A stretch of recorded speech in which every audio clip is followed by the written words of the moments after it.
Continuamos con su programa Enterados. Hoy es sábado 11 de noviembre. Alexis, ¿y el merenguito qué pasó? ¿Fue una orden de Albanelli? Digo, tú eres que sabes. Tú eres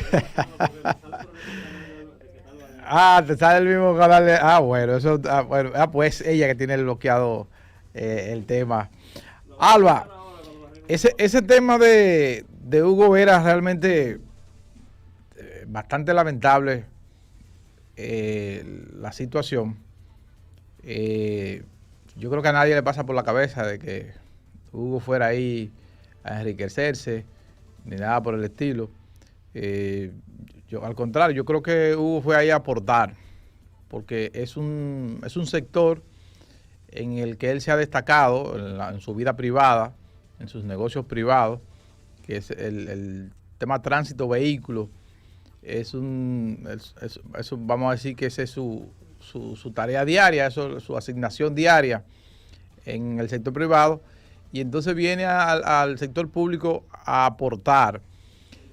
El tema de las licitaciones es bastante complejo, y la gente no necesariamente lo entiende. Un ministro, un director general de una institución, no necesariamente tiene la posibilidad de estar al tanto de todos los detalles de una licitación. Ojalá la gente busque en YouTube, por ejemplo, algunas licitaciones de procesos importantes para que vean la cantidad de documentación que lleva un oferente a una licitación. Las instituciones públicas tienen lo que se llama un comité de compra. Un comité de compra. Ese comité de compra es el que revisa las documentaciones que depositan los oferentes a los procesos de compras, de contrataciones, de obras, y bienes y servicios, etcétera. Pero el director o el ministro no se sienta a ver nada de eso. Él firma lo que le llevan, y él lógicamente debe confiar en las personas que tiene en esos puestos, que a veces, yo no sé si en el caso de Hugo Veras en el Intran llegó a cambiar, cuando él llegó a la posición, si llegó a cambiar esos puestos, las personas que están en esos puestos. ¿Quiénes conforman regularmente un comité de compra en una institución?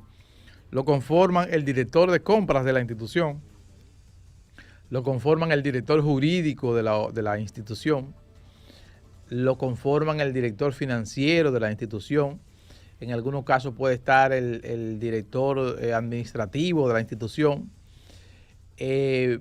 lo conforma también el director de libre acceso a la información pública de esa misma institución. Y hay algunas entidades públicas que tienen incluso hasta comité de veedores, pero toda la documentación que somete una empresa oferente o una persona física o natural oferente en un proceso de licitación, quien tiene la responsabilidad de revisarlo es ese comité de compra. La Dirección General de Contrataciones Públicas no interviene en ese proceso, Alba. No interviene en ese proceso. Porque sobre el tema de la veeduría, que me llamó mucho la atención, porque Hugo lo ha dicho en su rueda de prensa que dio antes de ayer, creo que fue, decía que ellos le habían solicitado al director de compra y contrataciones que tuviera como veedor del proceso, y que ni fue Carlos Pimentel, pero tampoco mandó ningún comisionado de la lo que Dirección pasa es General de que Compras. la ley no manda eso. La ley no manda eso. No, no es obligatorio. No, eso no es obligatorio, no. Y en Porque el caso de que el veedor, funcionario no, lo que lo pasa, pida. bueno, pudiera ser, pero oye, ¿qué es lo que pasa? La Dirección General de Contrataciones Públicas se puede convertir en una especie de tribunal de primera instancia si alguno de los oferentes tiene una queja. Entonces, esa instancia, que mañana puede convertirse en un tribunal, para decidir la suerte de un proceso, no puede ir a constituirse en veedor de un proceso sobre el cual él no tiene control. ¿Tú entiendes? En ese proceso claro, ni tiene control el director, en este caso Hugo Vera, no tiene control, para que la gente lo sepa, eso es así, no tiene control, todo el control lo tiene el comité de compra. Porque ningún director, pasaría años para que un director de una institución o un ministro de una institución revise toda la información que se somete a una licitación. Solamente los estatutos de una empresa, revisar los estatutos de una empresa le tomaría meses a una persona revisarla y ver si un acta de esos estatutos no fue falsificada en el año que sé yo cuánto, la última sesión de esa acta, del comité de esa empresa, de los accionistas. O sea, esas cosas, un ministro no las revisa ni puede revisarlas, ni está para eso tampoco. Para eso está el comité de compra. Pero parece que fallaron también, Wilkin, la debida investigación que hace el comité de compras, como tú mencionas, porque según estuve viendo, la empresa principal, Transcore LP, habría mandado informes desde que se empezó el tema de la licitación, diciendo que que los que habían licitado en Intran habían utilizado documentos sin consultas con ellos, es decir, que habían falsificado incluso documentos. O sea, ¿hasta dónde llegó la debida diligencia que debía hacer el comité de compras en Intran? Eso deja como un mal sabor. Si había o no connivencia entre el comité de compras y la empresa Transcore LGP, es bien complejo lo que está pasando, cómo estaba vinculado un empleado de Intran. Eso tampoco se vio, no hay forma de detectar quiénes son eso tampoco, ese ex empleado no estaba, no tenía una limitación. Eso se vende como parte del morbo, pero eso no lo limita. No lo limita. ¿Podría ser participante de la licitación? Claro que sí, porque ya él no era empleado de ahí. Bien. La ley pone límites a ciertos cargos, por ejemplo, un ministro, un director general, o un subdirector, o un viceministro, que después que sale del cargo no puede participar en ciertos procesos después de tanto tiempo, un ejemplo. Pero yo, por ejemplo, trabajo aquí en CDN. Yo de lo que sé es de escribir. Y entonces, si mañana CDN va a contratar un periodista, ¿verdad? O una empresa para redactar, yo puedo renunciar como empleado para que me contraten, para yo ganarme esa contrata. Porque yo de eso es lo que sé. Va a ir uno que no sabe de eso. La pregunta es, ¿no hay un tiempo límite para habilitar ese ex empleado o desde que el día 1 ya puede hacer? No, porque él no tenía una función de ministro, ni de director, ni de subdirector. Él lo que era un empleado. Si él hubiese sido director del Intran o hubiese sido subdirector del Intran, hay que ver qué plazo le da la ley para él poder participar en una licitación. Pero eso no lo inhabilita. Por lo menos en lo que ha dicho la Dirección General de Contrataciones Públicas, no habla de que lo inhabilita por eso. Yo tengo aquí la nota que emitió a raíz del caso el director de Compras y Contrataciones Públicas. Y dice, mediante una nota presentada, la institución detalló que tras analizar los documentos que integran el expediente administrativo del procedimiento número tal y tal y tal y tal, ¿verdad? Que consta en el portal transaccional y verificar los documentos recopilados con ocasión de los reclamos y denuncias procedentes ante el órgano rector, se constató la existencia de los elementos que permiten la adopción de una medida cautelar de oficio. Dice, en este sentido, la institución decidió suspender los efectos del contrato número tal y tal y tal y tal, suscrito entre el Intran y la razón social Transcor Latam SRL por un monto de 1.317 millones de pesos. Entonces más abajo dice, la decisión de suspensión de oficio implica que las partes contratantes no podrán continuar con la ejecución del referido contrato. Entonces te voy a leer la parte donde habla de las irregularidades encontradas. Dice ahí, asimismo verificó que pese a que la empresa contratista alega tener una experiencia de 19 años en contratos de la naturaleza y magnitudes similares, su registro mercantil aportado en la oferta técnica acredita que fue constituida en el 2022. O sea, hay un elemento ahí que es que la empresa dice que tiene una experiencia de 19 años y el Intran constató que esa empresa no tiene 19 años de creada, sino que fue creada en el 2022. Ahora bien, esa parte ahí, la empresa y la Dirección General de Contrataciones Públicas pueden aclararla porque es posible, pienso yo, que ahí hay dos cosas. Ahí hay una empresa que es la local y hay una empresa que es la que en realidad te suple el servicio, que es la extranjera. Esa empresa extranjera es la que tiene ese know-how, es la que tiene esa experiencia y se la transmite a su consorciado a nivel local. Por ejemplo, usted, Albanelli, que está afuera, usted es una empresa extranjera. Para usted contratar aquí en la República Dominicana, la ley dice que usted tiene que consorciarse, que tiene que asociarse a una empresa dominicana. Pero usted... Era lo que decía hace un momento, Wilkin, parece pero usted, empresa, usted que tiene 20 años de experiencia, usted le transfiere esa experiencia a su socio local. Entonces ahí ese punto, lo que hay que ver es si con aclaraciones se resuelve, pero hay otros elementos que dice también la Dirección General de Contrataciones Públicas que detectó como anomalías. Dice, en cuanto a las certificaciones presentadas en su oferta técnica, concretamente las expedidas por Transcor LP y sin Transcor, no es posible determinar de la simple lectura que se refieran a Transcor Latam SRL. Óyelo ahí está explicado. Exacto. Todo.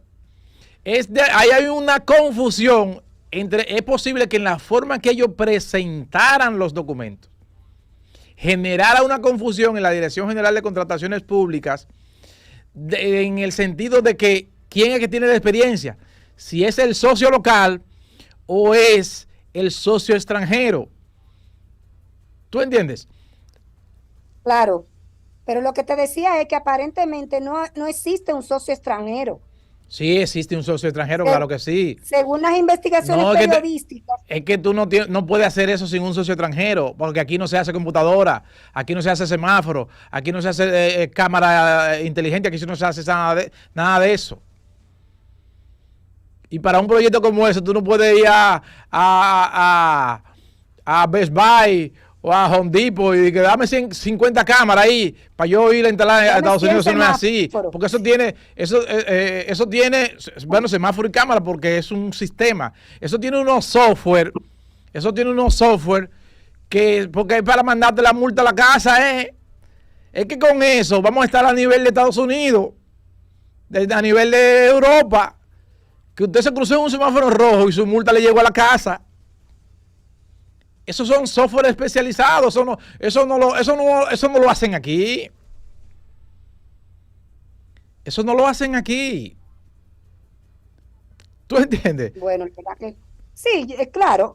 Al final no se sabe qué va a pasar, si este tema se va a judicializar. Lo que sí es un hecho ya que Hugo puso su licencia, que el gobierno evalúa con quién lo va a sustituir, y al final de cuentas uno sabe también que el tema de tomar licencia ha sido por la generalidad un acto de renuncia, un acto de que me hicieron renunciar. Entonces, la verdad que hay que esperar a ver qué va a pasar en los próximos días. El ministro de la Presidencia, Joel Santos, había dicho ayer que se evalúan posibles candidatos a entrar en el Intran.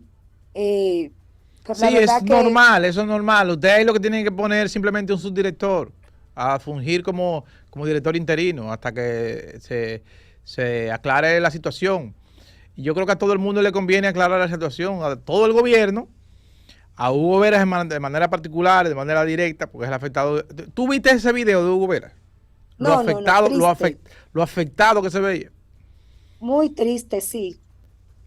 No parece un hombre que tenga culpabilidad, no parece. No, porque Hugo no es un político hecho y derecho, es un muchacho que tiene unas ideas en el orden de mejorar el tránsito, el flujo vehicular en esta ciudad que está caótica, y él quiere llevar sus ideas a la práctica. ¿Por qué? Bueno, porque los que nos han dirigido siempre en esa área o son parte de los responsables del caos, o tienen otros intereses, o no, simplemente no saben de eso.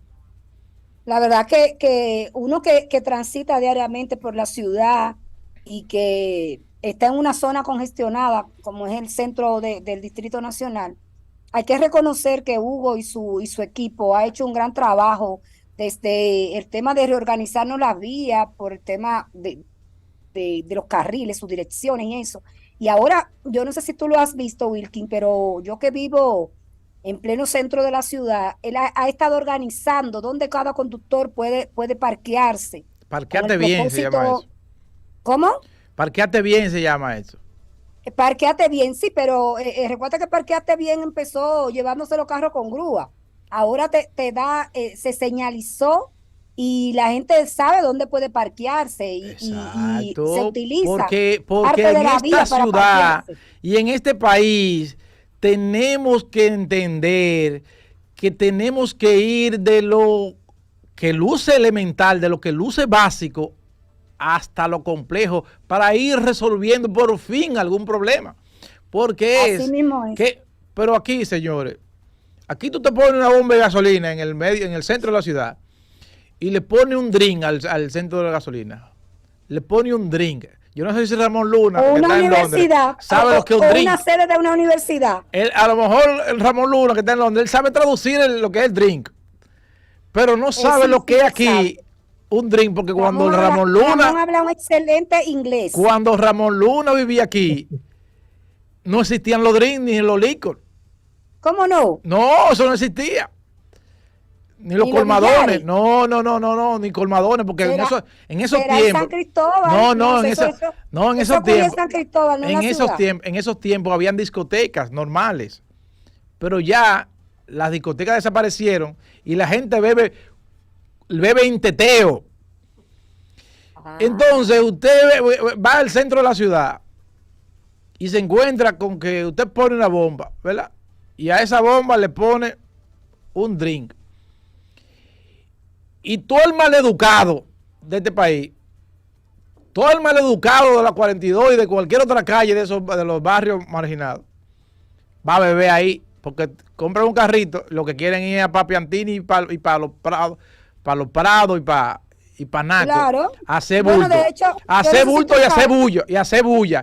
Y entonces se te orinan en la calle, se te parquean en la puerta del edificio, y entonces Hugo, con Parqueate bien, lo que vino fue a poner orden en esos sectores, que el parquearse es caótico, pero entrar a tu vivienda es peor, porque tú encuentras un tipo que está bebiendo y tú le dices, mira, decentemente, tú le dices, yo necesito entrar a mi casa, y te da 2 tiros. Así. No, y los tapones a la 1 de la madrugada, Wilkin, tapones a la 1 de la madrugada. Tapones a la 1 de la madrugada. En la Gustavo Mejía Ricard. Teteo en la Gustavo Mejía Ricard.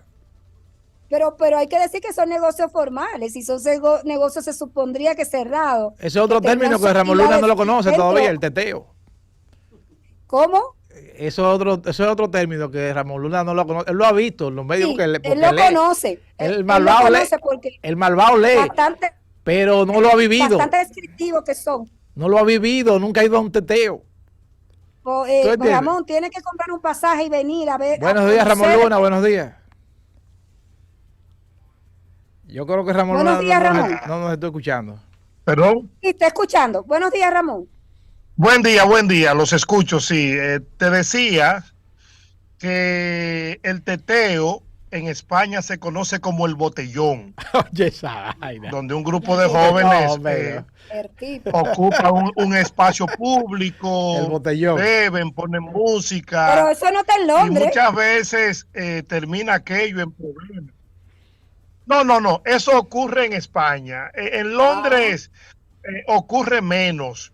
Pero yo, con relación al Intran, quiero señalar, en todo el mundo el transporte público es un elemento de interés nacional, es un eje fundamental de la seguridad y vital en el desarrollo económico de cualquier país.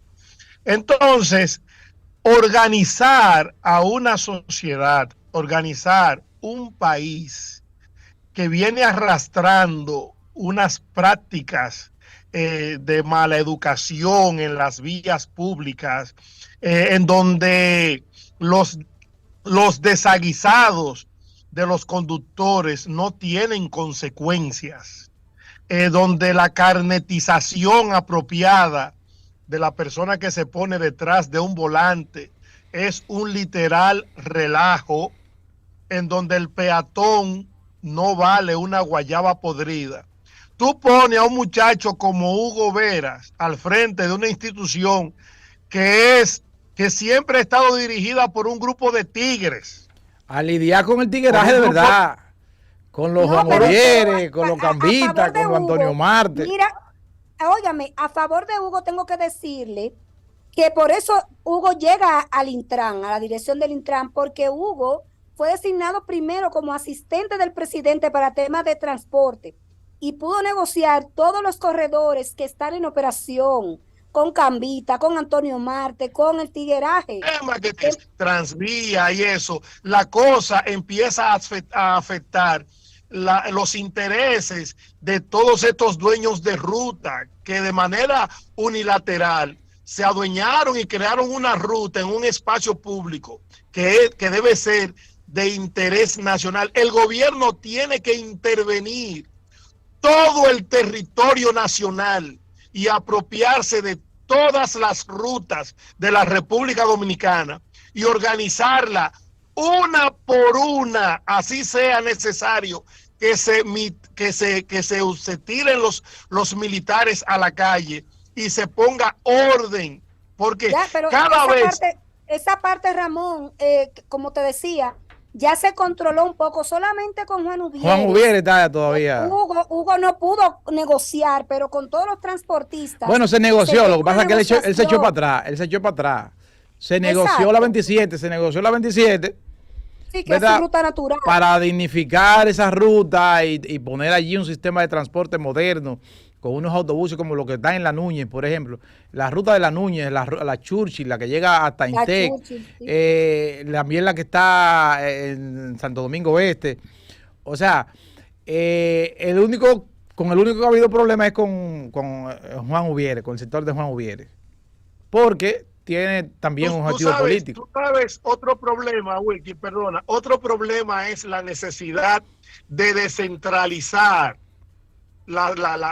el Distrito Nacional. Hay que sacar del Distrito Nacional algunas instituciones y ponerla a operar incluso se podría mover a algunas provincias del país, algunos ministerios, algunas instituciones. Esa concentración de ministerios, de direcciones generales, de centros médicos en el Distrito Nacional, eso hace que prácticamente todo el país se tenga que mover hacia la capital a resolver cuestiones tan elementales como legalizar un acta de nacimiento o sacar un pasaporte Hay muchísimas cosas que se podrían hacer para descongestionar un poco la capital. Bueno, de todos modos, Alba, yo creo que este párrafo fue clave en la nota que envió la Dirección General de Contrataciones Públicas para entender el problema.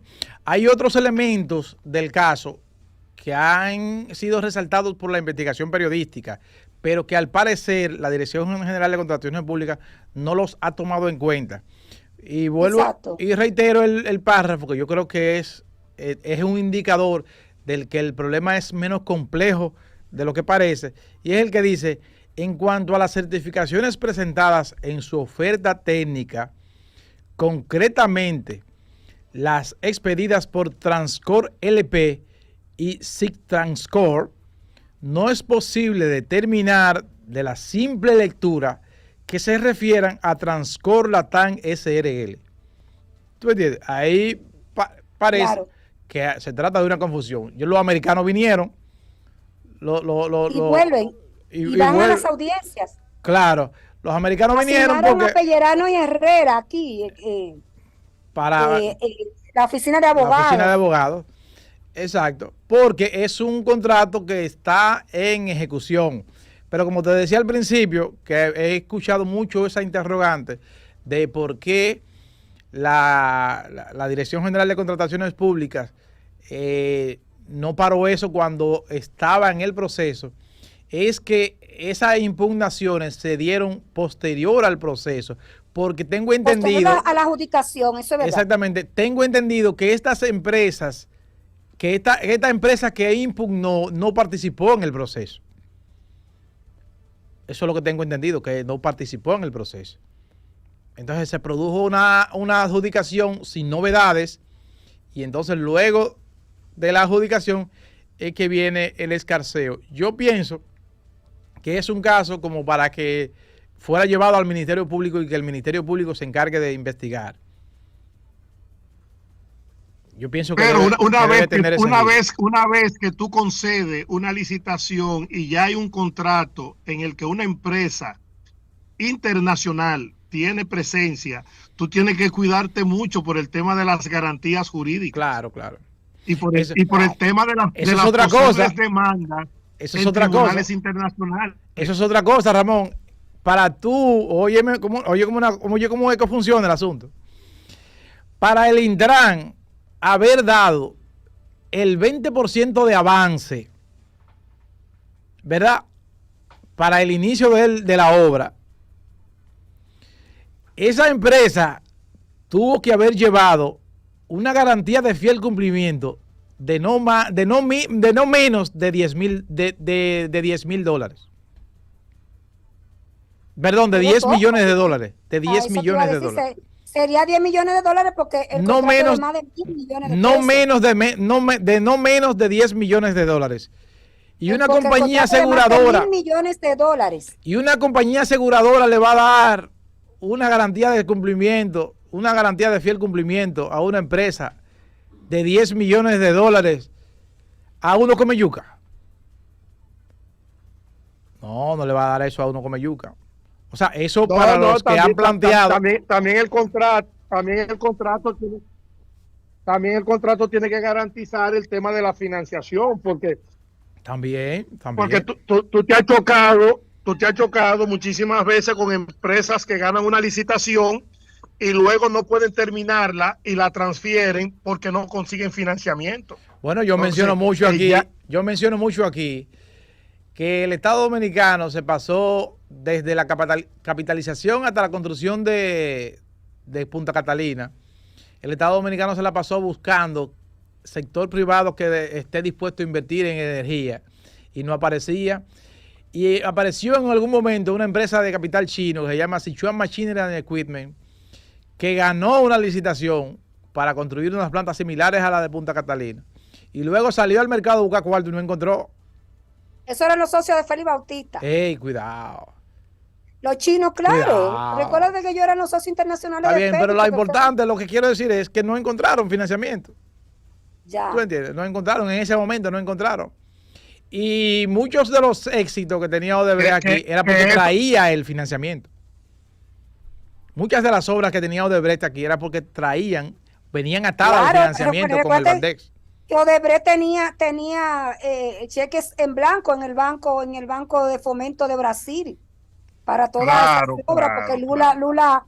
Lula ayudó en ese sentido y por eso pudo hacer. Ahora hay que decir que lejos de todo lo que haya tenido Odebrecht, era una empresa que construye bien Con calidad, no, y con definitivamente. calidad. No, pero Lejos de lo que era podemos la pensar. principal constructora del mundo.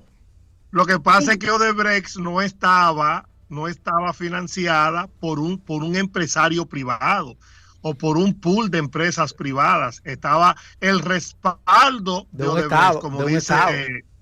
como dice Albanelli, era el Estado brasileño. Claro, Y claro. cuando tú pones al Estado como garante, bueno, tú sabes que para que un Estado quiebre es una locura. Que Claro. debo aprovechar para decirte, y lo pueden buscar en DW, un medio de comunicación alemán, que la Unión Europea está pidiendo el cierre de Punta Catalina. Yo oh, no sé si sí, la Unión Europea, hay organismos de la Unión Europea que están pidiendo el cierre de Punta Catalina por el tema de la contaminación en el manejo de las ah, cenizas. Pero, no, hombre, pero, olvídate de eso. Imagínate, pero, imagínate de lo que estamos hablando. No, pero olvídate de eso. toda la planta de carbón producen ceniza, pero esa ceniza tiene un Claro. tratamiento que está incluso contemplado en los contratos No, y de de manejo. hecho Eso no. se hacen análisis y estudios que lo ha puesto de manera pública Punta Catalina en este gobierno y en el pasado.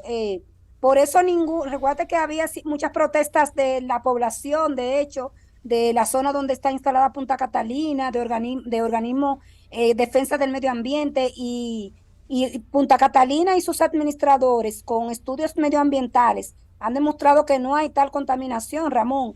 Tú sabes que siempre los No, temas contaminación medioambientales no hay ahí no hay problema de no hay, contaminación. no. Lo que sí tiene el Estado Dominicano que buscar las alternativas con el tema de la ceniza La ceniza, eso sí. para buscar un nicho, El destino final. exactamente, Exacto. un nicho en el que se le pueda dar un uso industrial a las cenizas. A la ceniza, así mismo es, pero porque de pero hecho todos hay los países estudios han hay demostrado. países que la compran. Por ejemplo, recuerda el tema del rock ash que trajeron de Puerto Rico. Ese rock ash fue traído aquí para trabajar el puerto de Manzanillo en algún momento determinado. Lo que pasa es que se hizo irregularmente el proceso de importación. Y luego el manejo que se le dio en el lugar donde se colocó también no fue el adecuado medioambientalmente y por eso hubo sometimientos y ese tipo de cosas. Pero el mundo está lleno de plantas a carbón y todas producen la misma ceniza. De hecho, nosotros tenemos las Itabos. Las Itabos funcionan con carbón y nunca ha habido problema en Jaina por eso. En Jaina el problema ha sido más de concentración de plomo. En la Unión Europea se ha venido desarrollando un programa por décadas orientado a desaparecer el uso del carbón sí, igual lo están haciendo, Ramón. Ucrania, sí, escúchame, igual lo están haciendo con los vehículos de combustión. Ya incluso la Unión Europea tiene la fecha para finiquitar la fabricación de vehículos de combustión. Ya creo que para el 2035, se van a dejar de fabricar en Europa los vehículos de combustión. O sea, va a ser todo eléctrico. De hecho, aquí en Londres, el alcalde de Londres, Sadiq Khan, ha ido ampliando la zona de cero emisión y hay lugares por donde tú no puedes transitar, por ejemplo, con un vehículo de gasoil. Hay lugares que para tú transitar, si tienes un vehículo de combustible, tienes que pagar un impuesto, pagar una tasa. Recuerda el problema que tuvo Volkswagen. Recuerda el problema que tuvo Volkswagen, sí, claro, por el tema de las emisiones y el daño que eso le hizo, porque eso, incluso la falsificación que ellos hicieron, o la alteración del medidor de las emisiones, fue detectada por unos estudiantes en Estados Unidos y entonces eso le vino unas sanciones drásticas a esa fabricante, a ese concesionario, que es el principal fabricante de vehículos en el mundo. Y tuvo esas consecuencias justamente por el tema del diésel, del gasoil. El diésel no va a desaparecer por el tema de los vehículos pesados, por ahora, pero los carros a gasolina y carros a gasoil, eso va a desaparecer, por lo menos ya en la Unión Europea. Eso tiene los días contados. Sí. Eso tiene los días contados. De hecho, el famoso autobús rojo de Londres ya empieza a producir unidades que funcionan 100% con hidrógeno y con energía eléctrica. O sea, hay una política diseñada a mediano plazo para ir reemplazando todos esos vehículos que contaminan y sobre todo para mejorar el transporte público, para que cada día más ciudadanos prescindan del uso del coche, del uso del carro, salvo en situaciones extremadamente necesarias. Aquí hay políticas de ampliación y creación de carriles para bicicletas, pero naturalmente hay un conductor educado que protege al ciclista, que se para en el paso de cebra y le da paso al anciano, le da paso al niño, porque una violación de ese tipo puede tener como consecuencia que te retiren de manera definitiva tu permiso de conducir e incluso, dependiendo de la gravedad, que tú vayas a la cárcel. Bien. Ramón Albanelli. Ramón y Albanelli, que están ambos por ¿me escuchan, verdad? Sí. Que están ambos por Zoom. Vamos a hablar también de la alianza. La alianza, ayer fue anunciada, la alianza opositora Rescate RD. Tienen acuerdos según se informó, en unas 360 demarcaciones. Estamos hablando de no hay una pausa ahora, Wilkin. Distritos municipales. Nos dice Alexis que Pauta no ha puesto la pauta de este programa hoy. O sea que él está indagando esa parte. Pero podemos seguir corrido. Mira, el tema de la alianza.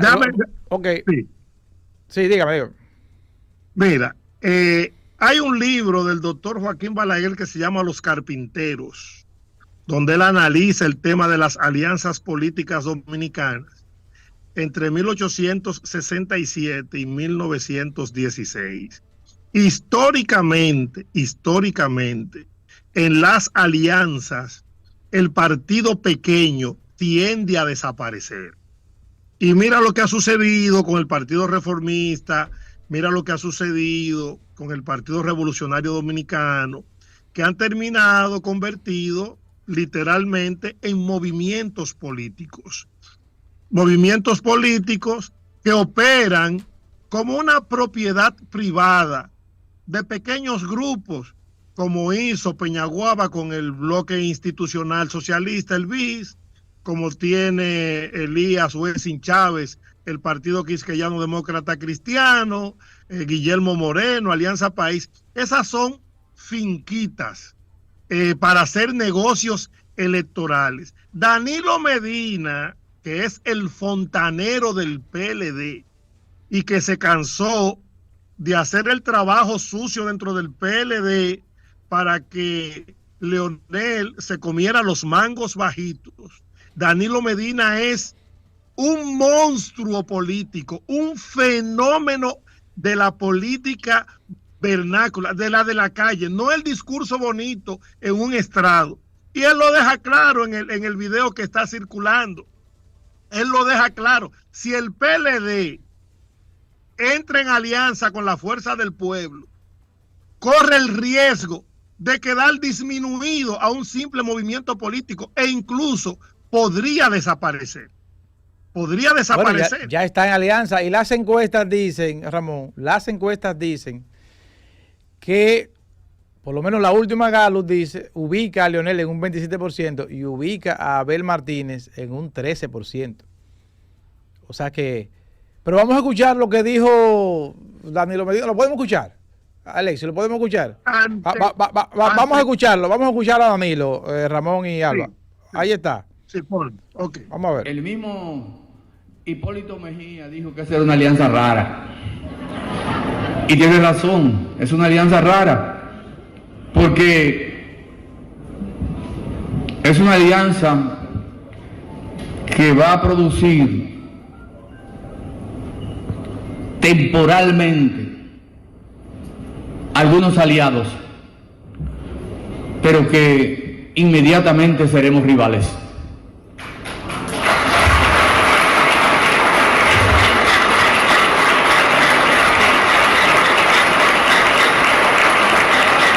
Por eso es que se ha complicado tanto, porque cada quien quiere una alianza, pero para posicionarse a partir de febrero. Y yo quiero anunciarles a todos y todas, porque hay muchos compañeros que creen que a ellos hay que apoyarlo en la alianza. Yo quiero ser candidato, pero por favor, inclúyanme en la alianza. Cuando piden que lo incluyan en la alianza, que lo apoyen.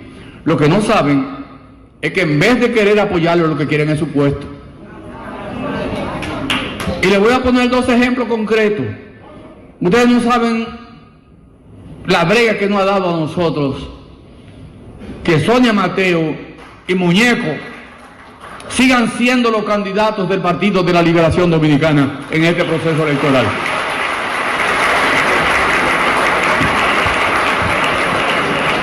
Entonces, tienen que saber que algunos podrán ser apoyados, pero la mayoría no será apoyado. Por ejemplo, en el área, en la boleta de diputados, ahí no habrá alianza, porque no hay forma de hacer una alianza a nivel de diputados, porque la ley obliga que si un partido lleva un candidato en la boleta de otro partido, entonces tiene que asumir la boleta completa de ese partido. Y nadie está dispuesto a renunciar a sus diputados. Tal vez hayan casos excepcionales, especialmente con lo que se refiere al PRD, que se les den algunas diputaciones para que ellos apoyen la boleta completa de nosotros. Pero en general, diputados, compañeras y compañeros, a tomar la calle para ganar las próximas elecciones.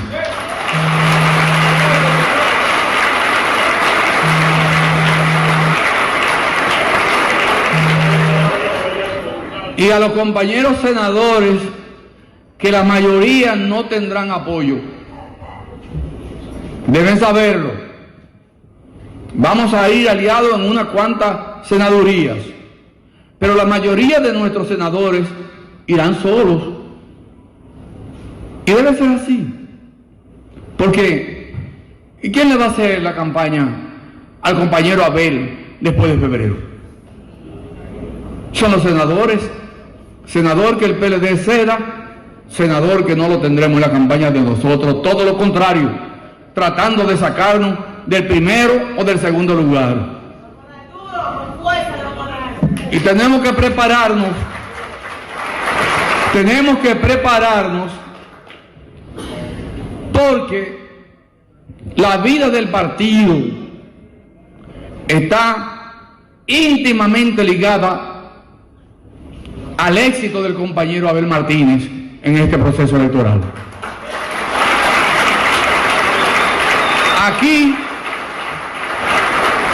Aquí se está jugando todo. El partido que quede en tercer lugar comenzará su extinción en el sistema de partidos de la República Dominicana. Por tanto,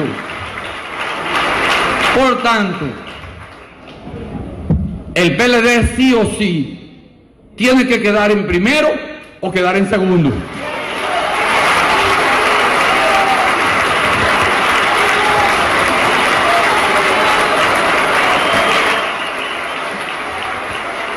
Ahí estaba el audio del expresidente Danilo Medina. Tengo entendido que fue una actividad el viernes. Sí, dígame según algo. esas declaraciones de Danilo, Wilkin, Ramón, él no quería la alianza a nivel senatorial. No, claro que no. Él no la quería en ningún orden, es lo que tengo entendido. Lo que pasa es que hay ahí un par de gente que lo planteó como un tema de subsistencia del partido. Subsistencia. Pero es evidente que él no quería el partido. El PLD, oye, el PLD y la Fuerza del Pueblo tienen una dicotomía que hace posible cualquier tipo de negociación. ¿Por qué? Porque la Fuerza del Pueblo tiene al líder, pero el PLD tiene la estructura política. Entonces, conjugar esos dos elementos es muy difícil. Ramón, tenemos problemas con tu señal. Parece que ha caído un poco, pero mientras tanto, Alba y Ramón y Alexis, vamos a recibir algunas llamadas para que puedan comentarnos No escucha, no escucha, Ramón. Parece que Ramón no nos escucha. Mientras tanto, vamos a recibir algunas llamadas. Yo estoy escuchando. Buenos días. ¿Tiene problema tu señal, Ramón? ¿Quién nos habla y de dónde? Miguel de Santiago, ¿cómo están ustedes? ¿Todo bien? Diga, Miguel. Yo creo que, como tú viste, que Danilo no quiere ninguna alianza, porque ya tiene su alianza no escrita con el partido de gobierno. Tú te das cuenta, ya todo está suelto, todo. Varía la medida de cohesión, todo el mundo en la calle. Entonces es una alianza no escrita. A él no le conviene tampoco quedar en tercer lugar, como mismo dice. Yo creo que eso él va a hacer todo lo posible porque eso no se dé, o porque los candidatos de la Fuerza del Pueblo pierdan. Bueno, sea como sea. Ahí está, 809-683-8790, 809-683-8791 y desde el interior y desde su teléfono celular sin costo, 809-200-7777. Parece que la señal de Ramón Luna está bajita, tiene problemas. Tú me escuchas ahora, yo te estoy escuchando perfectamente. Se escucha con dificultad. Mira a ver ahora. Yo te estoy escuchando perfectamente. Tu audio se oye un poquito mal. 809-683-8790, 809-683-8791 y desde el interior y desde su teléfono celular sin costo, 809-200-7777. Hay un tema aquí que es el de los senadores. El primero que yo escuché que era planteando que era imperativo el acuerdo también para lo senatorial fue a Francisco Javier García. Y él lo planteaba en el sentido de que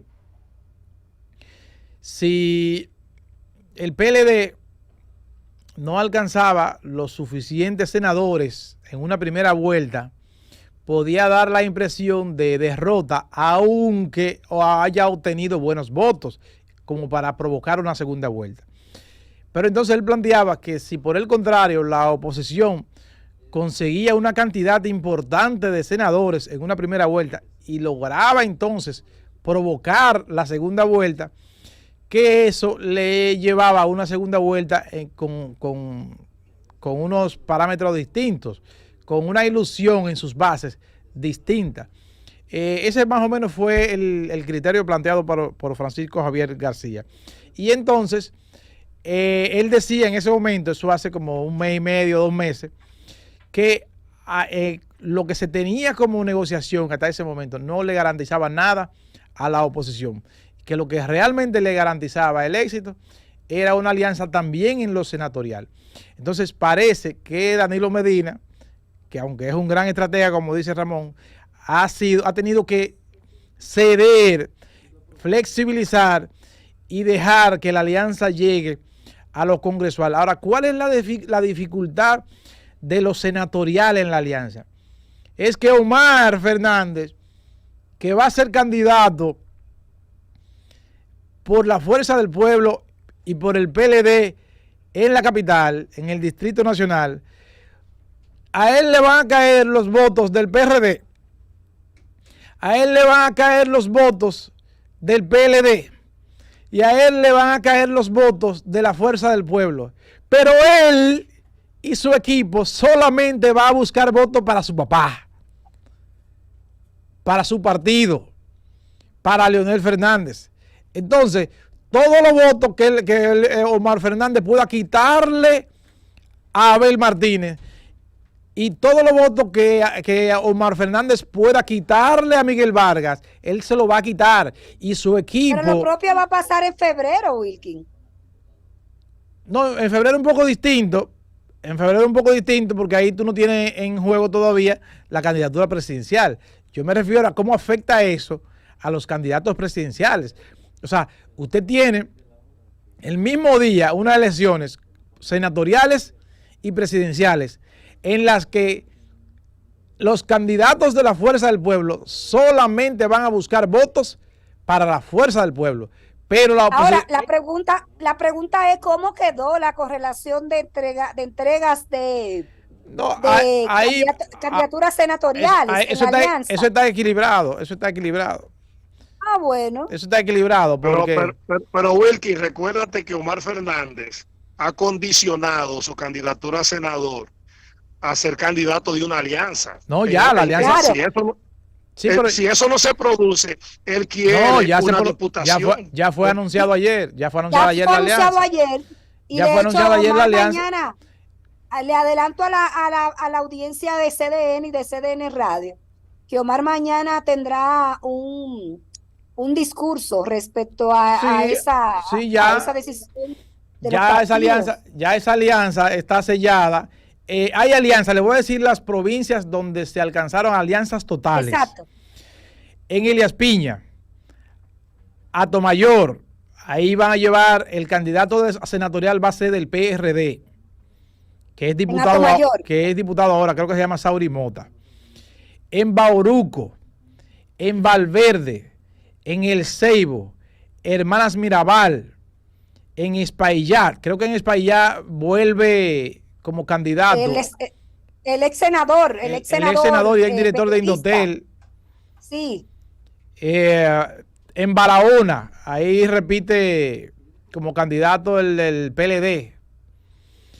La Altagracia, San Pedro de Macorís, creo que en San Pedro van a llevar el del PRD. Puerto Plata, San Juan, que va Félix Bautista por la Fuerza del Pueblo, ¿verdad? Santo Domingo, que va Cristina Lizardo, y el Distrito Nacional, que va Omar Fernández. Esas provincias están decididas ya. Lógicamente, lo senatorial puede aumentar, porque los plazos son distintos para lo municipal para mayo, y los congresuales, exactamente. Entonces, ya con esa alianza, estamos hablando de que esos tres partidos de oposición tienen definido ya acuerdos en lo municipal y para lo senatorial en unas 14 provincias totales, pero en cuanto a lo municipal de manera particular, ellos están hablando de alrededor de 360 territorios entre distritos municipales y municipios en los que ya se selló la alianza y que están procediendo ya a ir inscribiendo esa alianza en el sistema virtual de la Junta Central Electoral, que tenían plazo hasta anoche, pero que la Junta le ha concedido un plazo hasta el lunes a las 12 de la medianoche. En Espaillat, Wilkin, estaríamos hablando de José Rafael Vargas. En Espaillat, José Rafael Vargas, exactamente. Que fue senador por el PLD. Fue senador y fue director de Indotel, ¿verdad? Así es. Bueno, pero la alianza no garantiza. Es una pieza importante de la Fuerza del Pueblo, Wilkin, hay que decir eso. ¿Perdón? La alianza. Sí, te escuchamos, Ramón.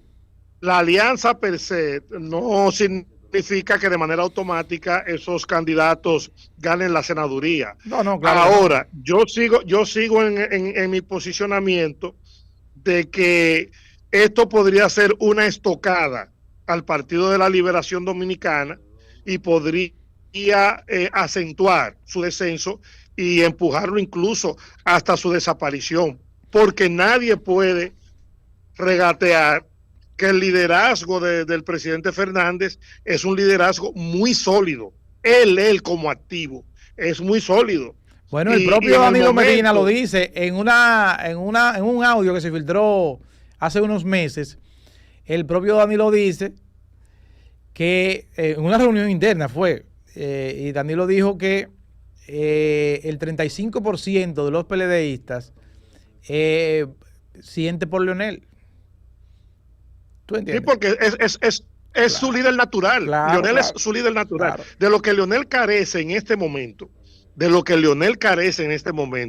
es del estratega, del fontanero. Él carece de Danilo, del tipo que sabe atar en los municipios, del tipo que sabe atar alianzas. Entonces, como estas dos gente se pongan de acuerdo, tenemos que ser honestos, como estas dos gentes se pongan de acuerdo, podría ser una seria amenaza al proyecto reeleccionista de Luis, pero al mismo tiempo podríamos estar hablando de un boomerang que se vierta contra la existencia del Partido de la Liberación Dominicana. Yo creo, en cambio, Ramón, que esto le facilita las cosas a Luis a partir de lo que dicen las encuestas hoy. Le facilita las cosas a Luis porque en la medida en que se produzca una polarización, en esa misma medida tiene el gobierno más posibilidad de ganar las elecciones. Donde, incluso en primera vuelta, donde habría dificultad es en si hay tres fuerzas fuertes. Pero en la medida en que se debilite una de esas fuerzas, en esa misma medida, tiene la posibilidad el gobierno de irse en primera vuelta y con más holgura. Sí, Wilkie, pero no podemos negar que una fuerza del pueblo y un partido de la liberación unido tiene más capacidad de movilización de su electorado. ¿Tú me entiendes? Y naturalmente, el refrán lo dice, divide y vencerás. Eso es más claro ni el agua. No, claro que tendría más capacidad, pero hay que ver si esa capacidad es capaz de alcanzar, porque aquí, Ramón Luna, lo que se está debatiendo, todavía lo que se está debatiendo no es quién va a ganar las elecciones, es si vuelve la corrupción, o seguimos avanzando en el combate a la corrupción. Pero porque aquí te meten en las encuestas el tema de la corrupción junto con la comida, junto con el problema de la inseguridad, y el tema de la corrupción te queda allá abajo. Creen que la gente no se interesa por eso. La gente está pendiente aquí de quién se roba un peso.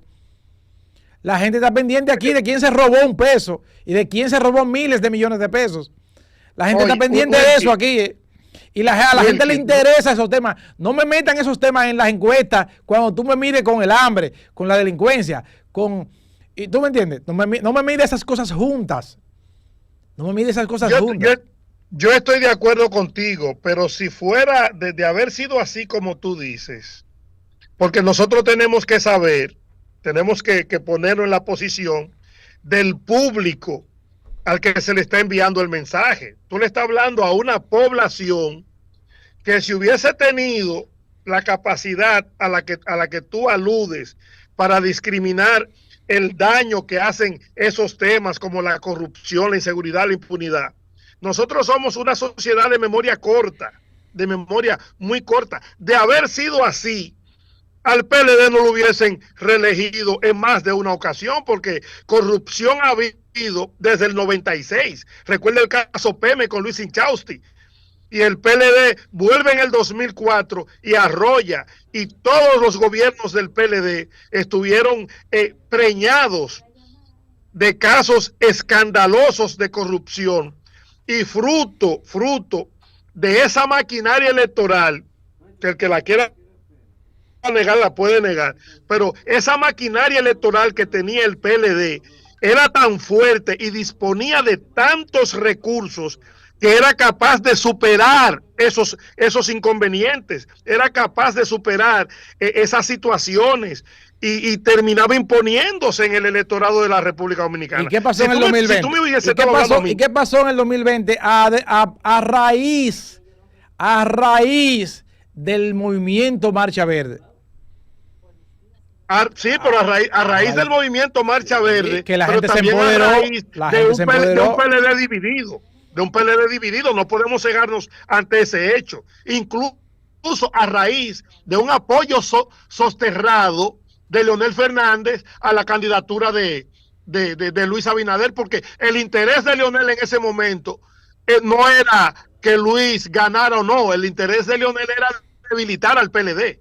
Esos números están ahí. Esos números están ahí. Si tú me hablas a mí, si tú me dices a mí que tú te estás dirigiendo a una población con otro nivel educativo, con otros intereses, con una memoria crítica, pero tú me estás hablando a mí de una población en la que un sujeto sale del bachillerato y no sabe leer. No sabe leer, literalmente, no sabe leer. Entonces, ese tipo de población es muy fácil de manipular, es muy fácil de venderle el discurso. Mira, esa gente son tan fuertes que ellos terminan siendo víctimas. Van a terminar siendo víctimas de todas las diabluras que cometieron, Ramón, porque saben manejar el discurso político. Ramón Luna desde Londres, Albanelli familia desde México, Wilkin Amador aquí en Santo Domingo en la cabina. Tenemos la línea telefónica y vamos a conversar con él brevemente.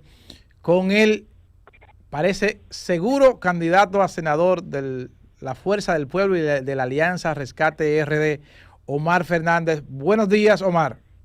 Muy buenos días, Buenos días. Omar. Hola, muy buenos días. Súmale a eso que casi el seguro senador. Bueno, eso hay que buscar los votos. Eso hay que buscar los votos.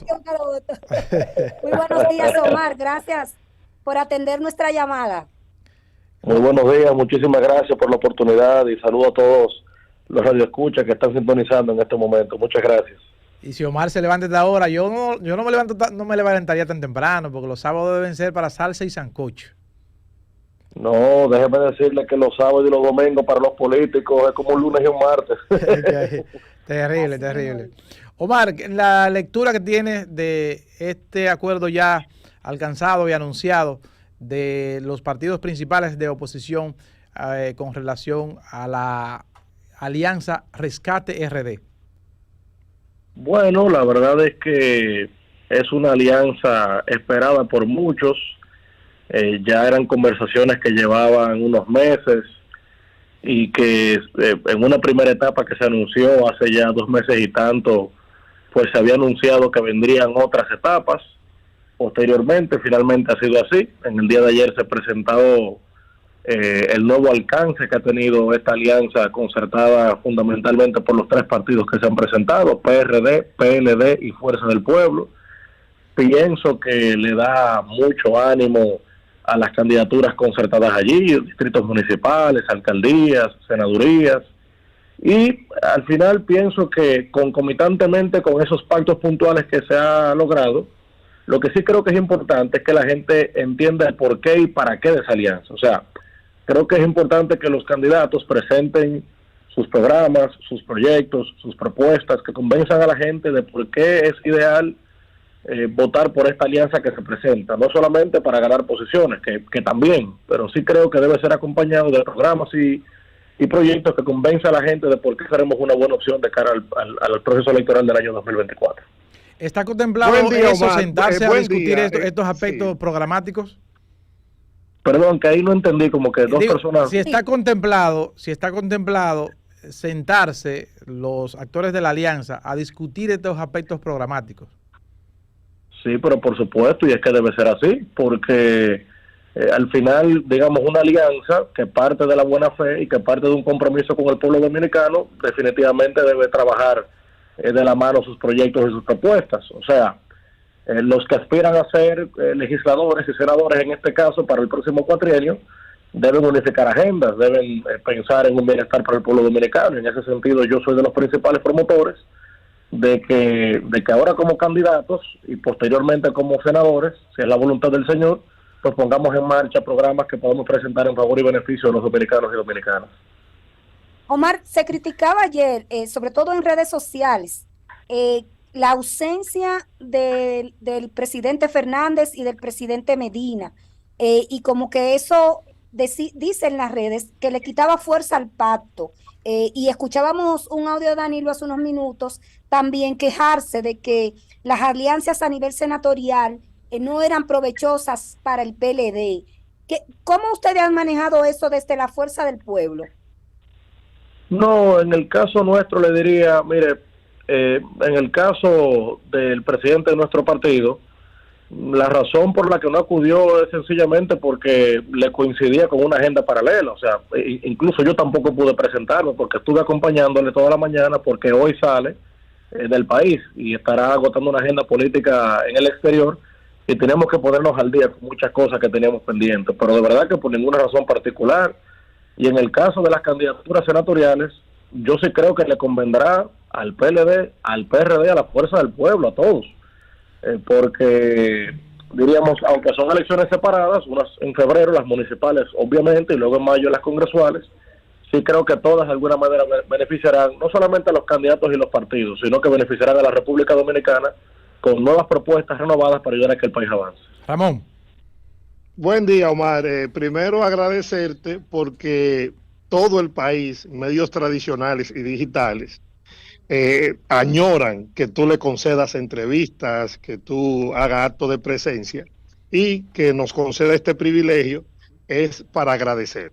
Yéndome a lo que te quiero preguntar, esta publicación masiva de encuestas, donde todo se mezcla, pero que todos sabemos cuáles son responsables y cuáles no lo son, ¿qué impacto puede tener esta alianza de manera real en la preferencia del electorado?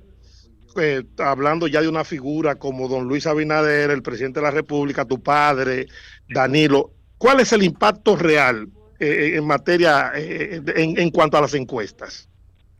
Debo decirle, y antes de responderle, que el privilegio y quien se siente honrado por esta entrevista realmente soy yo, porque la verdad es que un espacio tan importante como lo es CDN, como son los multimedios del Caribe, que me concedan esta oportunidad a mí, a un joven que tan solo tiene 32 años, de verdad que es un gran honor. Así que sepa usted que quien se siente honrado en la mañana de hoy soy yo por la oportunidad que me dan.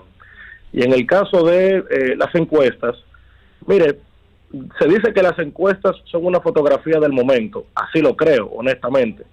Por supuesto, algunas encuestas son utilizadas para generar percepción y otras son encuestas de trabajo que usualmente no se publican y que sirven como una brújula para darle dirección a las estrategias y los equipos y sus planes y proyectos que pretenden presentar de cara a las próximas elecciones. Yo le diría que lo que a mi parecer hoy surte como efecto el tema de la alianza, y así lo ha validado la propia Gallup, que diríamos es una encuesta de reputación reconocida y la más reciente que recuerdo que se haya publicado en estos días, hablaba de que cerca del 50% de los dominicanos reconocen que la alianza, diríamos, representa una realidad y sobre todo una preocupación para el gobierno que tenemos hoy. O sea, se presenta como una alternativa real y con muchas posibilidades a lo que tenemos hoy.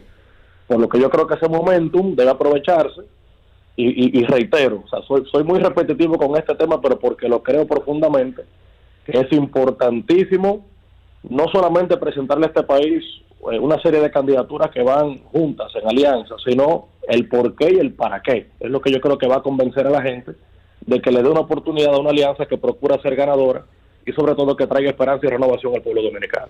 La complejidad de esta alianza planteada por Danilo Medina, incluso reconocida por el presidente Fernández, cuando antes de ayer lo entrevistaban los periodistas. Y hay un planteamiento esencial en esto, y es en que pudiera uno de esos dos partidos, tanto el PLD como la Fuerza del Pueblo, el que quede en tercero, plantea Danilo, puede extinguirse. ¿Cree que es así? ¿O cree que puede haber chance para sobrevivir más allá del proceso de mayo? Mire, la política es muy dinámica. Yo pienso que, diríamos, lo que hoy podría parecer una cosa, no necesariamente tiene que terminar de esa forma. Estamos hablando de que el PLD es una organización con mucho arraigo a nivel nacional, con grandes estructuras en todo el país, con comités de base, comités intermedios muy organizados, muy estructurados, con muchísima experiencia, muchas elecciones ganadas, por lo que yo no creo, honestamente, que si se diese el caso de que quedase en tercer lugar, si fuese la situación, no creo que eso lo lleve a una extinción. Yo no creo que los partidos desaparecen tan fácilmente, y mucho menos el PLD en este caso. Lo que sí yo creo es que tenemos que tratar de darle esperanza al pueblo dominicano, presentar nuevas caras también. Yo creo que combinar la experiencia que tienen los partidos, Fuerza del Pueblo, PLD, PRD, pero también con juventud, con un grupo nuevo, de una nueva generación que se va abriendo espacio, yo creo que es importante. O sea, no frenarle el camino, no cerrarle la oportunidad a jóvenes, hombres y mujeres que se van, diríamos, haciendo camino, que se van ganando sus espacios, pero que también necesitan que de alguna manera nos den una manito, que no nos obstruyan las posibilidades de aspirar y echar hacia adelante. Y yo creo que todas esas cosas finalmente permiten que los partidos continúen, avancen, progresen, que fortalezcan la democracia, que al final es lo que yo creo que hacen los partidos políticos. Y en ese sentido le diría, sí, podría parecer una alianza poco esperada, porque hace poco tiempo la situación era otra, pero también yo creo que el momento nos ha mostrado y nos ha indicado lo que yo creo que el pueblo dominicano clama y necesita. No necesita luchas sin sentido, requiere de consenso, de diálogo, de conversaciones que nos ayuden a que, a pesar de diferencias partidarias y de colores, entendamos de una vez por todas que los problemas acuciantes y urgentes de la República necesitamos enfrentarlos todos juntos. Omar, si usted se convierte, perdón, Albanelli. Sí, Omar, tú sabes que uno de los discursos que ha enarbolado los dirigentes del Partido Revolucionario Moderno es que ellos son la nueva política. Los nuevos políticos, el cambio, que al final, bueno, uno tiene sus críticas a eso. Y tú vienes de un partido con un líder tradicional, con un líder que hace política tradicional, como ellos dicen, la vieja política. ¿Cómo enfrentar tú eso en el discurso? Porque es más agresivo hacer una campaña a senador que hacer una campaña a diputado. Sí, sin duda es un reto interesante, porque ya estamos hablando de que no será una circunscripción, sino las 3 de todo el distrito, que tiene más de 1 millón de habitantes, por lo que evidentemente será una contienda interesante y una experiencia, diríamos que hay que medirla bien en su justa magnitud. Pero yo le diría lo siguiente, mire, uno escucha a veces de parte del oficialismo hablar de que somos la vieja política y que ellos representan la nueva política. Yo creo que algo de cierto tiene, o sea, es verdad que en el PRM existen actores políticos que representan lo nuevo y son mis amigos, y yo me siento orgulloso de ver a muchos de ellos haciéndolo bien, ayudando a que el país avance. Y también veo otros actores dentro de ese partido que le hacen un flaco servicio a la democracia de nuestro país. Así están, diríamos, los partidos, algunos más, otros menos, pero yo lo que sí creo es que al margen de que los partidos puedan tener personas con muchas condiciones, muy capaces, dispuestos a ayudar a que la República avance, otros políticos que no necesariamente comparten esa visión, yo sí creo que lo que tenemos que medir primero no son los partidos, porque los partidos no son los malos, son los integrantes.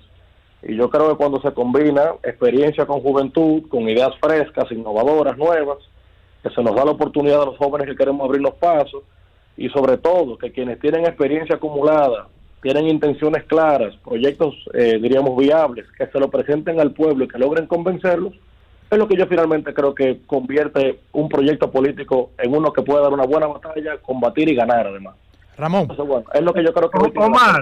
Omar, el año pasado tú presentaste un proyecto para que se desgravaran las toallas sanitarias y que las mujeres tuvieran acceso, ¿no?, a un coste prácticamente testimonial de ese producto tan básico para ellas. Mucha gente se burló de eso. Yo lo entendí perfectamente, porque aquí en el Reino Unido también hay programas para ayudar en ese sentido. Si tú te conviertes en senador, ¿cuál es ese proyecto legislativo que pueda tener un impacto en la vida de la nación, que pueda transformar algún elemento fundamental de la República Dominicana? ¿Tú tienes alguno ya concebido? ¿Podrías adelantarnos algo en ese sentido?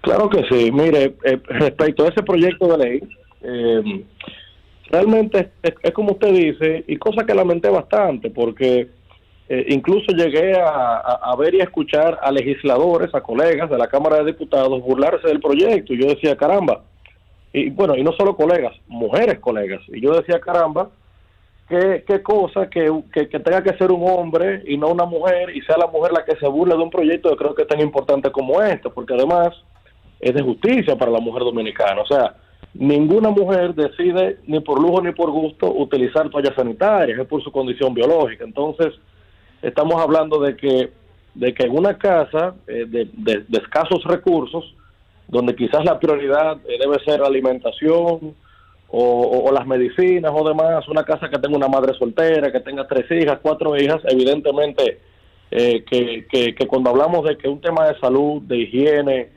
y que cuando la mujer tiene su periodo menstrual, que es algo perfectamente normal y biológico, le llega todos los meses y no cuenta con recursos para comprar una toalla sanitaria, es algo que es incluso un derecho fundamental consagrado en nuestra Constitución, de la dignidad del ser humano.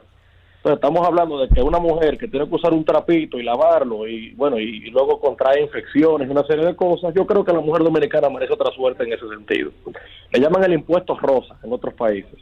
Y es lo que yo creo que debe ser de justicia para la mujer. Pero bueno, lamenté mucho que se burlaran del proyecto, pero yo sigo creyendo firmemente que es un proyecto bellísimo, que debe ser una política pública adoptada por el gobierno. Estamos hablando de un 4% para la educación, que hoy representa más de 250,000 millones de pesos al año, que estamos hablando de que muchas chicas y adolescentes presentan ausentismo escolar, porque no tienen con qué comprar toallas sanitarias durante su periodo menstrual.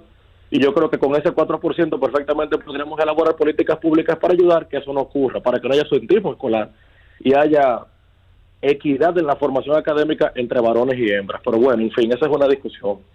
Le decía que hoy como diputado puedo hacer perfectamente lo mismo que haría como senador en términos legislativos. O sea, la competencia es la misma, por lo que yo, diríamos, cuando pensaba en lo que sería una próxima candidatura, decía, bueno, pero ¿qué voy a prometer yo siendo como senador que no puedo hacer hoy como diputado? Realmente es complejo, por lo que yo le diría, para empezar, retomar todos los proyectos que sometí en la Cámara de Diputados, que lamentablemente no conté con la mayoría suficiente para que fueran aprobados. Creo que lograr un consenso en el Senado es mucho menos complejo que en la Cámara, no solamente porque somos muchos menos, sino porque luego de que pase el filtro, menos complejo del Senado, porque somos solo 32, no 190 como en la Cámara de Diputados. Cuando pase ese primer filtro, en la Cámara, que yo que ya tengo la experiencia, sé que el trabajo se hace mucho más fácil, porque ya pasó por una primera Cámara. Entonces, bueno, le diría que es el último proyecto que sometí, que creo que también es de justicia para los dominicanos, que busca que no se pague IPI por la primera vivienda a las personas que tengan más de 65 años en caso de que tenga más de una propiedad, que creo que es una distorsión de la ley que he descubierto, porque al día de hoy las personas de más de 65 años de edad no pagan IPI por su vivienda, pero sí lo pagan si tienen más de una. Y yo creo que aunque tenga más de una, por la primera no debe pagar, si es su vivienda, porque las demás pueden ser perfectamente para sustento económico en caso de alquiler y demás. O sea que bueno, ahí le he planteado otra, pero también el primer Centro Nacional de Criminología para mitigar la delincuencia e inseguridad ciudadana en nuestro país. El proyecto de ley que busca regular las transiciones gubernamentales, que fue mi primer proyecto de ley, incluso fue aprobado por la Cámara de Diputados, aunque luego perimió en el Senado, pero creo que también es importante sobre todo porque en menos de un año viene otra transición más, y yo creo que es importante que el pueblo dominicano cuente con paz, con sosiego, con tranquilidad y con transparencia, sobre todo porque el mundo avanza en ese sentido, una transición realmente regulada. O sea que no le quiero abrumar ni a usted ni a los radioescuchas con muchos proyectos, pero son de las cosas que quiero rescatar cuando llegue al Senado y, por supuesto, tratar con una mirada distinta los problemas urgentes y acuciantes de la República. Educación, salud, vivienda, una reforma integral a la seguridad social, el Código Penal, que sigue siendo una deuda pendiente con este pueblo, y otros temas que también estaremos tratando en el marco de la campaña electoral. Muchísimas gracias a Omar Fernández por aceptar nuestra llamada en esta mañana, un sábado que yo insisto que debe ser para salsa y sancocho. No Muchísimas gracias. Omar cocina. Omar cocina. Omar cocina, sí, Omar cocina. No le veo ese huevo. No le veo ese flow de cocinero. Señores, miren, yo soy malísimo en la cocina. He hecho un TikTok el otro día y entonces me han dicho que el huevo se bate con tenedor, no con cuchara. Yo ustedes saben todos los relajos que me han hecho. No vuelvo a hacer eso porque va a perder votos. Sí. Dile a tu mamá que te dé un cursito, una tutoría breve. Definitivamente. Sí. Ahora vamos a tener muchísimas gracias, Omar, de verdad, por aceptar nuestra llamada. Tenemos ahora a Alba, a un amigo de la casa, a Domingo Contreras. Lo tenemos también a través de la línea telefónica. Es beneficiario de esta alianza Rescate RD, candidato ya seguro a la alcaldía del Distrito Nacional. Buenos días, Domingo. Buenos días, buenos días. Eso. No me digas que también lo hemos despertado. Sí, no. Recuérdense, yo soy como de las 5:45 ahí. Ay, ya.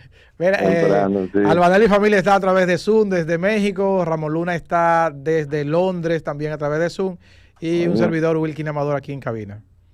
Bueno, Wilkin, eso solo nos lo permite esta virtualidad exactamente que hemos adquirido. Sí, sin importar. Vamos a hablar vamos a compartir. de la alianza. ¿Cómo la valoras, Domingo?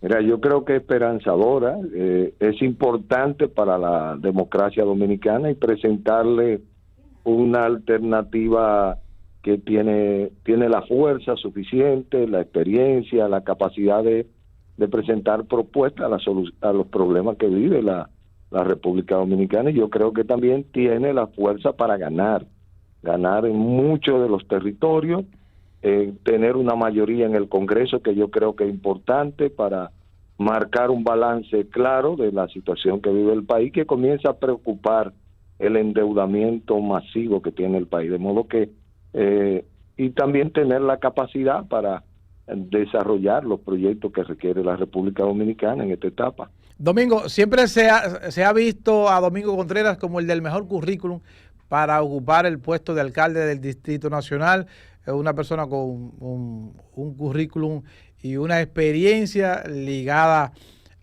al sector, unas tareas cotidianas ligadas al sector y al medio ambiente. ¿Qué hay que hacer en el Distrito Nacional? ¿Qué hay que hacer en la capital que no se ha hecho, que Domingo Contreras lo haría de inmediato para mejorar cosas como la recogida de basura, el tránsito, la seguridad, etcétera, etcétera? Vamos a comenzar con ese tema, que es un tema, el de la recogida de la basura. Por años, yo siento que hemos fortalecido, por ejemplo, el sistema de las empresas que ofrecen tercerizada el servicio al ayuntamiento, pero hoy ya eso no es suficiente. Por ejemplo, aquí tiene que haber un enfoque en el plástico. El plástico tenemos que ponernos de acuerdo con el sector privado, pero también con la educación, para crear alrededor del plástico, del PET, que es el plástico que utilizamos para la botellita de agua, de gaseosa, etcétera. Entonces, ese material ese acompañado del FON es uno de los materiales que nos está dando una serie de dificultades. Si damos una vuelta para ver nuestro sistema de drenaje pluvial, los invernales, todo está lleno de plástico. Si nos movemos a las cañadas, están llenos de plástico. Si vamos a la playa, está lleno de plástico. Entonces, pero nosotros creamos en la ley un fideicomiso que generó un fondo, y nosotros queremos que una parte de ese fondo se destine a valorizar el plástico. Yo lo he dicho, que podamos crear una cadena de recolección, de centros de acopio, de puntos de acopio, de máquinas que la gente la lleve, reciba un bono, que hayan señoras o personas ya más comprometidas que tengan una tarjeta, que puedan ir a esos puntos y redimir las botellas que llevan.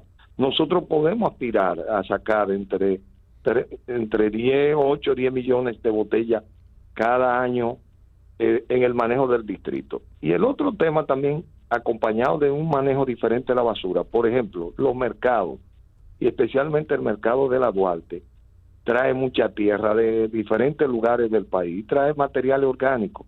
Nosotros debemos generar una compostera que haga una recolección separada de eso y que proceda a que eso se pueda convertir en compost que podemos usar para el arbolado de la ciudad de Santo Domingo, pero también para práctica con los vecinos, que puedan tener sus jardines, que puedan tener cultivo urbano.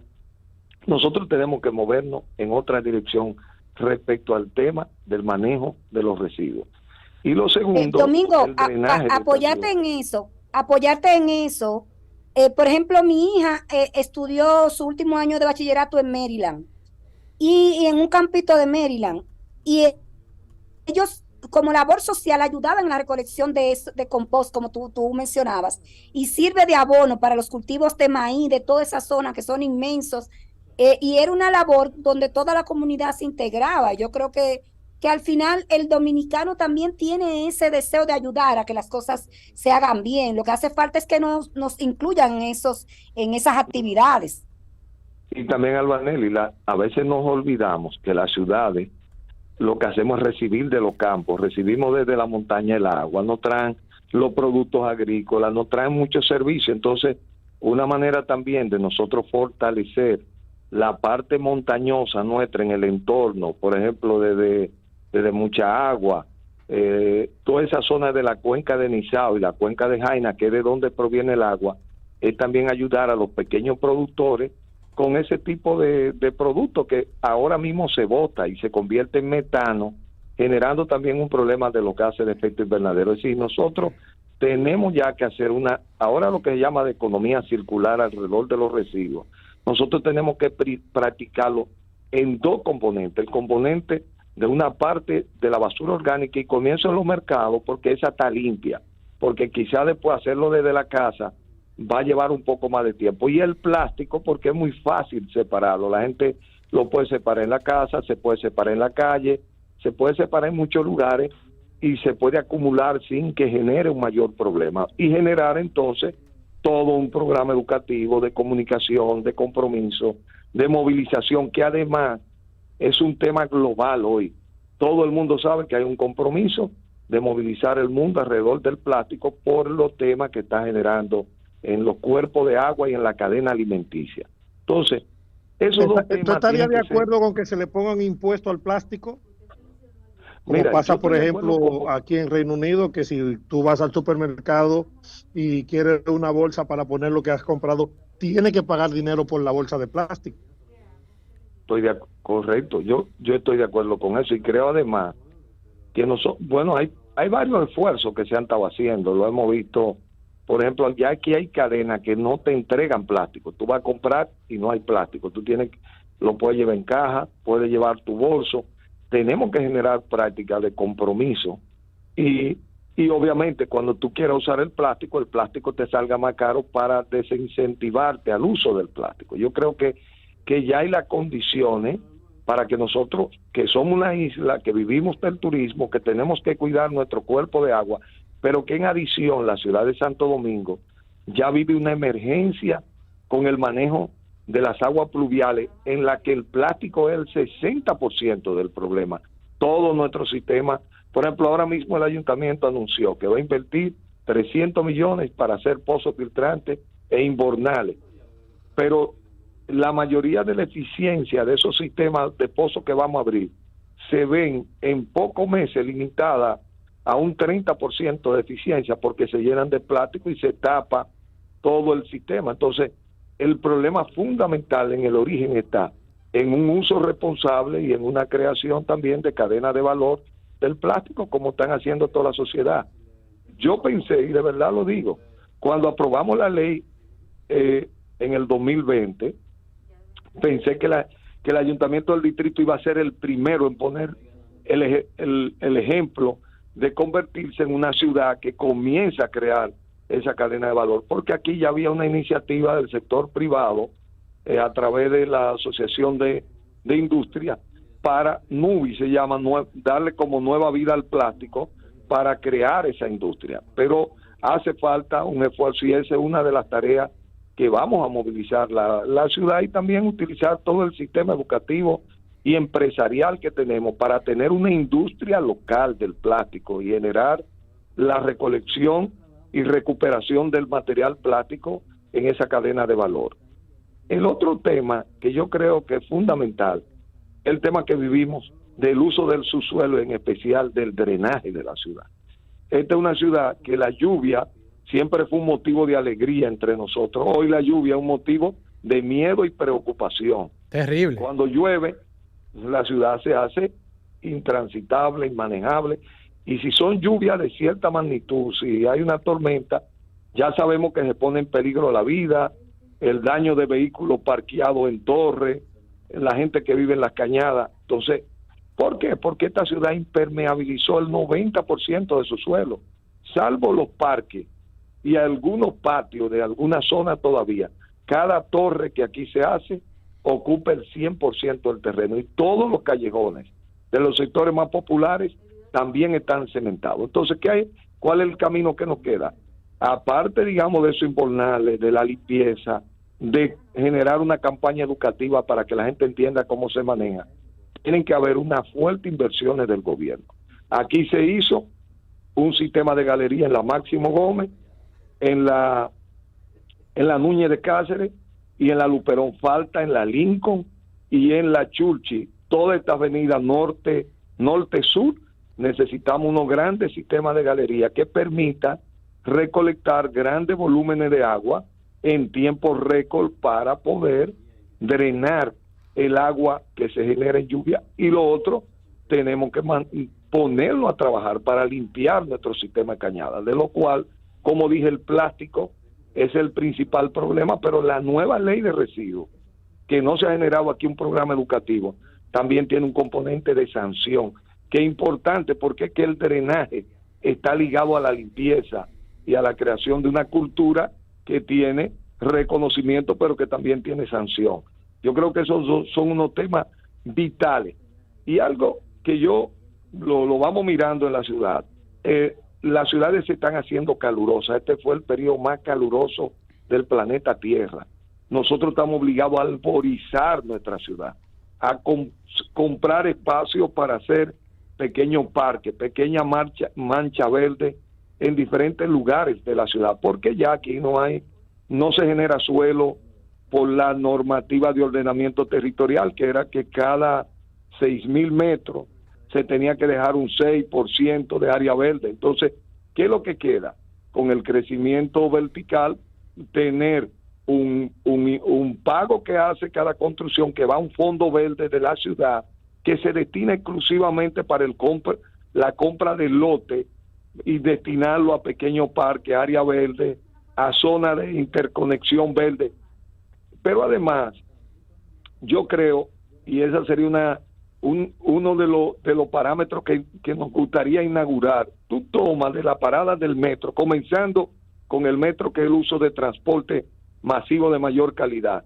Una gente que vive en el Espaillá, que vive en el Ensanche La Fe, que vive alrededor de las paradas del metro, hoy no puede ir de su casa caminando con seguridad, con sombra o con luces en una acera que tenga los parámetros.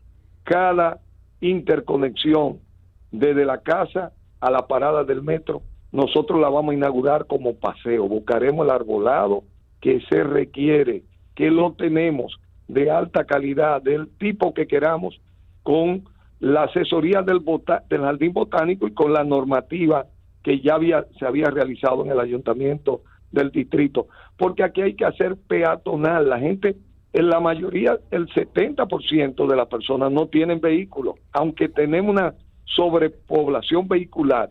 ¿Cómo hacer seguro esos trámites, esos tramos?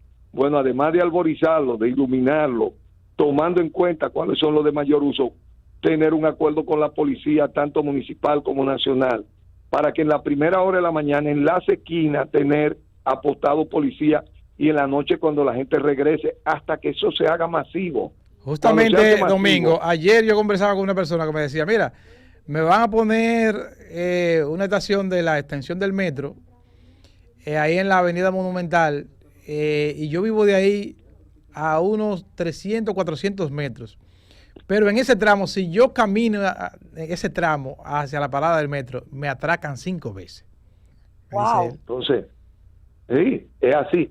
Eso es lo que hay que hacer. Esos 300 metros, tenemos probablemente en esos 300 metros, oye, con 5 o 6 agentes colocados en los horarios correspondientes, hasta que eso, como vamos a poner que ahí hay el uso de 3,000, 4,000, 5,000 personas que van a usar. Sí, un residencial de esos apartamentos, muchísimos apartamentos. Sí, pero cuando la gente sepa que puede caminar porque hay seguridad y después se haga masivo, los ladrones no asaltan donde la gente utiliza masivamente un lugar, porque sabe que la gente le va a salir al frente, espera que la gente esté aislada, que hayan poca gente. Entonces nosotros tenemos que masificar, porque también hay un tema de salud. La gente necesita caminar. Mucha gente no tiene la oportunidad de sacar un tiempo para irse a ejercitar a un parque, a un gimnasio, ¿Cómo debe hacerlo? En su labores cotidiana.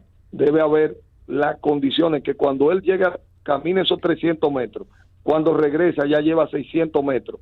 Si de la parada al trabajo camina 200 metros más, ya acumuló 1 kilómetro más lo que camine dentro de los lugares que se movilice. Porque uno de los principales temas de salud que desafía esta ciudad es la hipertensión y la diabetes, acompañado de sobrepeso, etcétera. Entonces, el de que hacer la ciudad caminable es un tema que está ligado hoy a la salud física y mental que viven los diferentes entornos urbanos en los diferentes lugares del mundo. Entonces nosotros tenemos que trabajar para hacer estos paseos peatonales, de movilidad peatonal de la gente, que tengan las condiciones. Lo podemos hacer todos juntos, no. Vamos a ir haciendo eso precisamente, que esté interconectado y que gente como el de clase media no se vea obligado a tener un carro para ir al trabajo cuando tiene a 300 metros una parada. Domingo, otro problema del distrito y de todo el país es el del tránsito. Yo soy de opinión que tantas instituciones, que el número de instituciones que tienen que ver con la regulación del tránsito atrofia, dificulta, masifica. ¿Tú estás de acuerdo con que todo lo que tiene que ver con política de transporte sea del absoluto manejo de los ayuntamientos? Mira, aquí vamos a poner el Intran se organizó para que resolver esa dispersión, y de hecho hay un consejo donde se planifica de manera conjunta. Ahora, mira, ahora mismo el Intran está metido en un lío, que es un problema serio de las cosas que hay que hacer, porque efectivamente hay que buscar instrumentos modernos. Por ejemplo, hay que tener centros de inteligencia territorial. Yo te voy a poner el ejemplo. Cuando la gestión de David Collado se hizo un levantamiento con todos los colegios privados en la capital, y se habló y se llegó a un acuerdo para colectivizar el transporte de los colegios, porque la zona de donde están los colegios son de la zona que hay mayor impacto y del entaponamiento en horario crítico, que además expanden ese entaponamiento al resto de la ciudad. Por ejemplo, nosotros habíamos trabajado transporte de carga nocturno, se había trabajado también el tema de la recolección de los residuos en horario nocturno. Es decir, hay un grupo de oportunidades de mejora en la mejoría del tránsito, con medidas que hay que tomar, porque el problema, una de las cosas, de las dificultades que aquí se han identificado, es que todas las cosas ocurren en la misma hora. Como tú no puedes hacer crecer la vía, tienes que utilizar la vía en diferentes horarios para tú poder agilizar el tránsito. Entonces, muchas de estas medidas se estudiaron, pero no se hicieron. La única iniciativa que tomó la gestión de Carolina Mejía fue hacer una ciclorruta que no tenía los estudios correspondientes, que se hizo como un experimento que fracasó y que nunca se quiso aceptar, y se dejó suelto no involucrarse en el otro paso que la gestión anterior.